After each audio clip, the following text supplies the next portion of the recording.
Guys, this is Pratham and welcome to our first blog. मित्रांनो, आज आपण आलेलो आहे ठाणे शहरातील उपवन तलावाजवळ, जी सध्या लोकांमध्ये, ठाणेकरांमध्ये तसंच जे आपले वारकरी लोक आहेत, वारकरी लोकांमध्ये प्रसिद्ध अशी जागा झालेली आहे.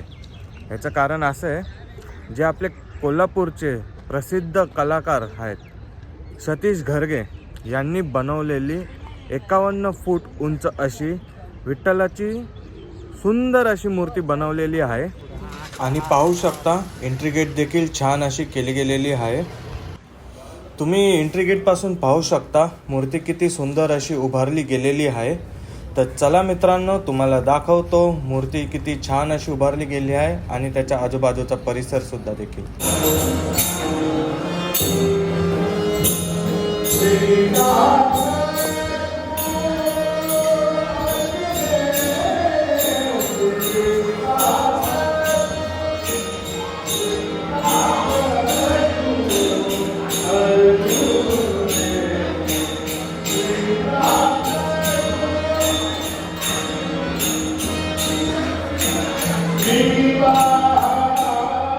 मित्रांनो, शांत असा परिसर आहे, त्यात उगवता सूर्य पण आहे आणि निसर्गरम्य अशी जागा, आणि या सर्वांमध्ये आपली 51 फूट उंच अशी ही सुंदर मूर्ती, जी बघून एवढं छान असं वाटतंय. आणि सकाळ सकाळी म्हणजे मन एकदम शांत राहतंय या सगळ्या परिसरामध्ये. मित्रांनो, सतीश घारगे यांनी विठ्ठलाच्या मूर्तीच्या भोवती छान अशी दगडी दीपमाळा बनवण्यात आलेली आहे.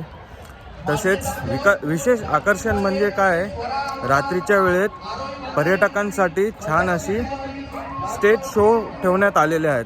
त्याच्या व्यतिरिक्त रात्रीच्या वेळेत लेझर शो जे असतात, आपले लेझर शोची सुद्धा सोय उपलब्ध करण्यात आलेली आहे. इथे तलावाची देखरेख सुद्धा छान अशी केली गेलेली आहे. उपवन तलावाजवळ विठ्ठलाची मूर्ती तर आहेच, त्याच्या व्यतिरिक्त तलावामध्ये छान अशी सुंदर बसलेली शंकराची मूर्ती देखील आहे, जी तुम्ही इथे पाहू शकता.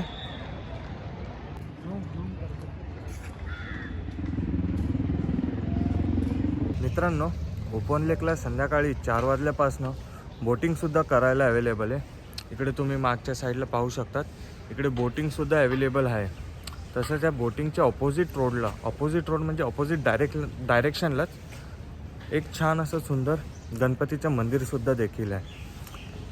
उपवन लेकला आपल्याला विठ्ठलाची मूर्ती बघायला भेटते, महादेवची मूर्ती छान अशी उपवन लेकमध्ये स्थायिक भेटते. तसंच गणपतीचं मंदिरसुद्धा देखील आहे. ते दर्शनासाठी खूप छान आहे. आपण एकदा दर्शनसुद्धा करून येऊया.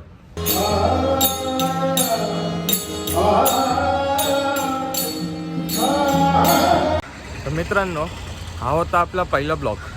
तुम्ही कमेंट करून सांगू शकता तुम्हाला ब्लॉग कसा वाटला ते.